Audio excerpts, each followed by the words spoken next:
Hello dear students, my name is Rajvinder Kaur and I commit to be vigilant and bear in mind at all times the risk to myself and my colleagues from COVID-19. I promise to take all necessary precautions that prevent the spread of this deadly virus. I promise to follow and encourage others to follow the key COVID appropriate behaviors.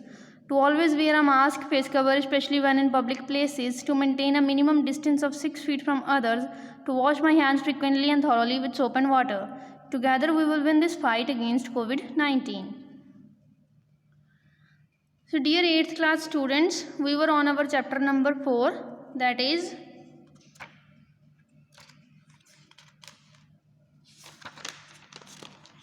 algorithms and flowcharts. So far we have read about algorithms in this chapter कि algorithm क्या होती हैं, problem solving technique है, step by step हम किसी भी problem को solve करने के लिए स्टेप बाय स्टेप एल्गोरिदम को परफॉर्म करते हैं. ठीक है, तो कौन कौन से स्टेप्स होते हैं, इनपुट होती है उसमें, आउटपुट और क्या होनी चाहिए उसकी करेक्टरिस्टिक्स की डिफाइटनेस होनी चाहिए, इफेक्टिवनेस होनी चाहिए, टर्मिनेशन होनी चाहिए उसमें. ठीक है, और तब हमने उसके रूल्स पढ़े थे कि एल्गोरिदम हमेशा स्टार्ट से स्टार्ट होनी चाहिए, उसका first step should be start. Then हर एक स्टेप में वहाँ पे हमने नंबर लिखना है, स्टेप नंबर 1 और 2 ऑलवेज राइट. देन इनपुट के लिए इनपुट या रीड लिखना है हमने, आउटपुट के लिए प्रिंट या राइट लिखना है, और always and it with stop. तो हमने दो जो हमारी एल्गोरिदम्स हैं परफॉर्म भी की थी, हमने बना के देखी थी. तो नेक्स्ट हमारा टॉपिक है flow chart. So flow chart is a diagrammatic representation of steps taken to perform a task. So algorithm क्या है कि हम उन steps को लिखते हैं जो हमने परफॉर्म करने होते हैं, लेकिन फ्लो चार्ट क्या करता है, डायग्रामेटिक रिप्रेजेंटेशन है, ये एक पिक्टोरियल रिप्रेजेंटेशन है स्टेप्स की जो हम किसी टास्क को परफॉर्म करने के लिए चूज करते हैं. ठीक है, सो एल्गोरिदम क्या थे, हम उसको लिखते थे, एल्गोरिदम को राइट करते थे. ये क्या है, पिक्टोरियल रिप्रेजेंटेशन है, डायग्राम्स हैं इसमें फ्लो चार्ट में. So in flow charts each step is represented in the form of geometrical shape. Flow chart में हर एक स्टेप में कोई ना कोई ज्योमेट्रिकल शेप यूज होती है. Each shape represent a particular use, हर एक शेप का एक पर्टिकुलर यूज होता है. In next page you will read about it. The symbols are connected using arrows. So हर एक स्टेप के बाद एरो यूज होता है जो हमें शो करता है कि हमने इस स्टेप के बाद इस स्टेप पे जाना है. Okay, These arrows shows a sequence of steps in particular direction. So ये एरो डायरेक्शन शो करते हैं सीक्वेंस की, so on. ठीक है, The arrows are responsible for the direction of flow of a program और control flow. So arrows जो होते हैं वो रिस्पॉन्सिबल होते हैं for the डायरेक्शन के प्रोग्राम किस डायरेक्शन में जा रहा है, और कंट्रोल फ्लो कैसा है उसका. So it is decided by arrows. Arrows responsible होते हैं. So we should put the arrow correctly or accurately. So on page number 56, an algorithm can be represented as a flow chart. एक algorithm को हमें as a flow chart भी represent कर सकते हैं. The type of symbol used will depend on the nature of the action defined in the algorithm step. So जो symbol हम use करेंगे वो किसके ऊपर depend करता है कि हम कौन सा symbol use करेंगे, कि जो nature of action है, कि जो हमने step next perform करना उसका nature क्या है, वो क्या कर रहा है, एडिशन कर रहा है, उसमें कोई डिसीजन लिया जा रहा है या क्या है.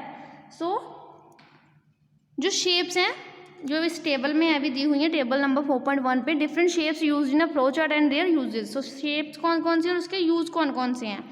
फर्स्ट वन इज ओवल और राउंडेड रेक्टेंगुलर. ठीक है, दिस इज द शेप, या तो ये ओवल है या एक रेक्टेंगल है जिसके कॉर्नर्स राउंड है, राउंडेड रेक्टेंगल. ठीक है, सो इसका नेम क्या है, स्टार्ट और स्टॉप बॉक्स. स्टार्ट और स्टॉप हम स्टार्ट बिगिनिंग में यूज़ करते हैं और स्टॉप एंड में, और इसका यूज़ क्या है, use to show the start end end of a flow chart. तो ये एंड या स्टार्ट जो है एक फ्लो चार्ट का वो शो करता है, प्रेजेंट करता है. नेक्स्ट इज रेक्टेंगल, एक प्रॉपर रेक्टेंगल, इसको प्रोसेस बॉक्स बोलते हैं. प्रोसेस मीन्स कि जब हमारी एल्गोरिदम स्टेप बाय स्टेप चलती जाती है तो नेक्स्ट प्रोसेस क्या होता है, use to show the process और एक्शंस. तो किसके लिए यूज होती है, use to show the process और एक्शन के नेक्स्ट एक्शन कौन सा है हम रेक्टेंगुलर बॉक्स में लिखते हैं वो. Next is parallelogram. This is for input and output. जब भी हमने कोई इनपुट देनी है या आउटपुट देनी है तो हम क्या यूज़ करेंगे, पैरेललोग्राम, उसको शो करने के लिए. ठीक है, use to show whether a data is input और आउटपुट. ठीक है। Next is diamond, that is decision box. जब भी हमारा कोई आंसर आता है, कोई डिसीजन लिया जाता है, तो उसके लिए क्या यूज़ करते हैं, डायमंड, कि येस और नो, ठीक है ना। दैट मीन्स कि अगर सपोज यहाँ पे हमारे पास मार्क्स हैं दैट 33 आउट ऑफ 100, ओके, सो 33 वाला पास है, तो अगर पास है तो वो इस तरफ जाएगा, अगर फेल है तो वो इस तरफ जाएगा, तो एक डिसीजन बॉक्स हो जाता है ये, ठीक है। तो एरोज यूज़ होंगे नेक्स्ट में। So used when you need to select between two option. तो बेसिकली डायमंड जैसे मैंने बोला था डिसीजन के लिए, तो तब यूज़ होता है जब दो ऑप्शन हो, हमने उसमें से एक चूज़ करनी है। Commonly used as a yes और नो, ठीक है। नॉर्मली ये येस और नो में चूज़ करने के लिए होता है। देन नेक्स्ट है हमारे पास arrow, it is a flow line. Flow मतलब हमने पहले रीड किया है कि हमें प्रोग्राम का फ्लो बताता है, हमारी एल्गोरिदम का क्या बताता है, ये फ्लो बताता है। So use to connect different shapes in a flow chart. So different जो शेप्स होती हैं हमारी, उनको कनेक्ट करने के लिए एरो यूज़ होता है, और जिसकी तरफ ये एरो होता है मतलब प्रोग्राम का फ्लो उस तरफ जा रहा है, ठीक है। And indicate the direction of flow charts. Next is flow chart help to understand the step wise working of a process. So flow chart जो है वो अंडरस्टैंड करने के लिए यूज़ होते हैं कि जो स्टेप वाइज वर्किंग होती है किसी प्रोसेस की, ठीक है। द प्रॉब्लम सोल्यूशन मतलब कि कोई प्रॉब्लम है, हम उसका सोल्यूशन ढूंढ रहे हैं, स्टेप वाइज वर्किंग उसकी क्या है कि पहले क्या होगा, उसके आगे क्या होगा, जैसे हमने एल्गोरिदम्स में रीड किया था। सिंपल है, एल्गोरिदम हमने लिखी थी, इसमें हम पिक्चर्स यूज़ करेंगे, ये वाली shapes. Flow charts are used in many industries such as engineering, computer programming, entertainment, education and physical science for any of the given purposes. सो ये वाली इंडस्ट्रीज़ हैं, इनमें फ्लो चार्ट्स यूज़ होते हैं, और इनका पर्पज़ क्या है, to design a simple process और प्रोग्राम। कोई सिंपल प्रोसेस या प्रोग्राम को डिज़ाइन करने के लिए यूज़ होता है। To plan a new project, जब भी कोई नया प्रोजेक्ट हम प्लान करते हैं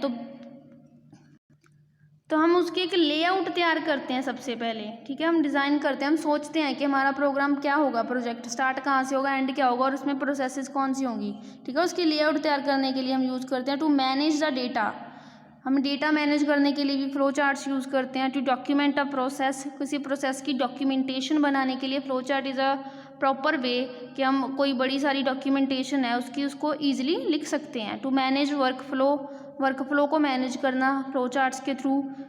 टू इम्पार्ट ट्रेनिंग के लिए भी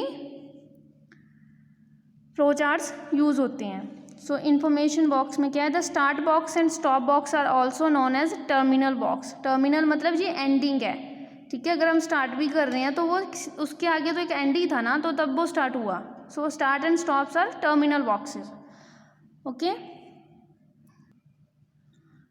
okay, so steps we will read about it in our next AV, ठीक है। Till then take care.